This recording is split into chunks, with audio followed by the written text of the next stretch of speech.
যত রাজনৈতিক অর্জন আছে সেই জায়গায় কোনো পরাজয়ের ইতিহাস নাই তার, কিন্তু বেগম খালেদা জিয়া জীবন দিয়ে কথা রেখেছেন। আজকে এমন একটি কষ্টের দিন, আসলে বেসিক্যালি দেখেন আপনি যে হত্যা কামনা করেছিল বা যে মৃত্যু কামনা করেছিল বেগম খালেদা জিয়া, সেই ফ্যাসিস্ট গতকাল বলেছে যে মানে সে আসলে একজন গুণী মহিলা ছিলেন, ভদ্র মহিলা ছিলেন। তো চিন্তা করেন যে উনি কিভাবে মহিমান্বিত হয়েছেন। আর হাসিনার গাত্রদাহের তো কারণ থাকবেই। 23টি আসনে ম্যাডাম নির্বাচন করেছেন, বিজয়ী হয়েছেন, তার জীবনে কোনো পরাজয়ের ইতিহাস নাই। আজকে মৃত্যুর কাছে উনি পরাজয় বরণ করলেন, কিন্তু ইহকালে যত রাজনৈতিক অর্জন আছে সেই জায়গায় কোনো পরাজয়ের ইতিহাস নাই তার। এই জন্যই হাসিনা বারবার যে একটা মানুষ নারী হয়ে কিভাবে এত জনপ্রিয় হয়, এজন্য বারবার বেগম খালেদা জিয়ার কণ্ঠরোধ করতে চেয়েছিলেন এই শেখ হাসিনা, এই ফ্যাসিস্ট হাসিনার। দৃঢ় বন্ধনের আস্থায় শক্তিশালী স্টিলের আরেকটি নাম জেডএসআরএম। মূল উদ্দেশ্য ছিল জেলখানায় নিয়ে 18 সালের যে নিশিরাতের ভোট সেটি করা, 24 সালের যে নির্বাচনটা ডামি নির্বাচন, আমরা আর মামুরা মিলে নির্বাচন, সেই নির্বাচন করা, কিন্তু সকল কিছু ব্যর্থ হয়ে গেছে।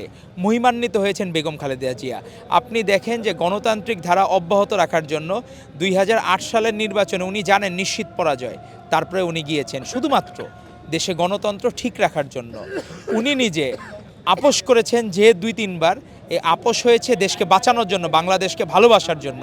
এরকম যে নিজে পরাজিত হয়েও নিজে মহিমান্বিত হওয়া যায়, এক অনন্য উদাহরণ সৃষ্টি করলেন বেগম খালেদা জিয়া।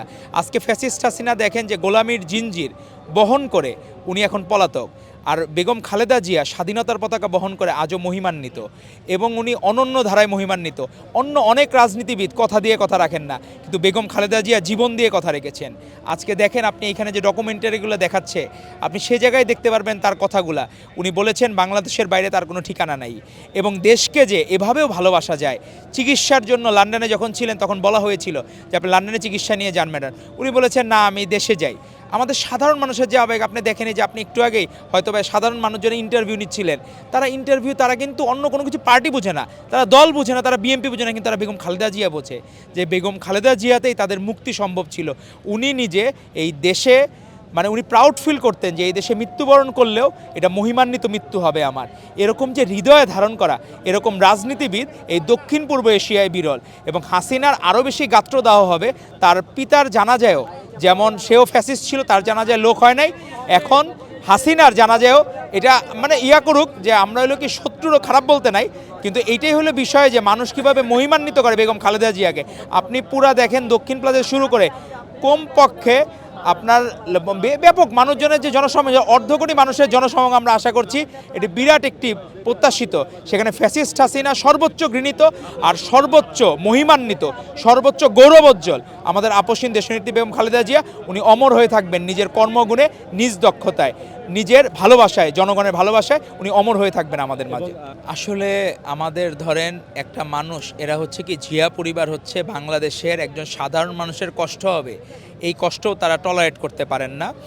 আপনি দেখেন যে আমাদের ভারপ্রাপ্ত চেয়ারম্যান জনাব তারেক রহমান, উনি নিজে দুঃখ প্রকাশ করেছেন ঢাকাবাসীর কাছে, মানে সেই ছুটির দিন ছিল, মানুষজনের জনদুর্ভোগের দুঃখ প্রকাশ করেছেন। ম্যাডাম নিজে যখন হিথ্রো বিমানবন্দর থেকে এয়ারপোর্টে সিলেটের কষ্ট হবে দেখে উনি সেটাও অ্যালাউ করেন নাই যে সিলেটের মানুষের কষ্ট হবে দেখে। তো এই পরিবার হচ্ছে বাংলাদেশের মানুষের ভালোবাসার পরিবার, এরা সাধারণ মানুষের কোনো কষ্ট তারা সহ্য করতে পারেন না।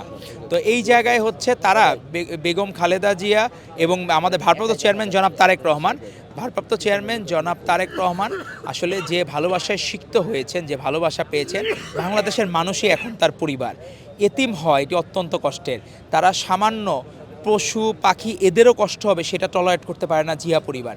সেই জায়গায় ভারপ্রাপ্ত চেয়ারম্যান এতিম হয়ে গেলেন, কিন্তু উনি এতিম না, আমাদের বেগম খালেদা জিয়া সারা বাংলাদেশকে তারেক রহমানের জন্য পরিবার হিসেবে রেখেছেন, এবং তারেক রহমান এই পরিবারকে পেয়ে ইনশাআল্লাহ বেগম খালেদা জিয়া যে স্বপ্নের বাংলাদেশ গড়তে চেয়েছিলেন সেই স্বপ্নের বাংলাদেশ ইনশাআল্লাহ উপহার দেবেন আমাদের ভারপ্রাপ্ত চেয়ারম্যান জনাব তারেক রহমান।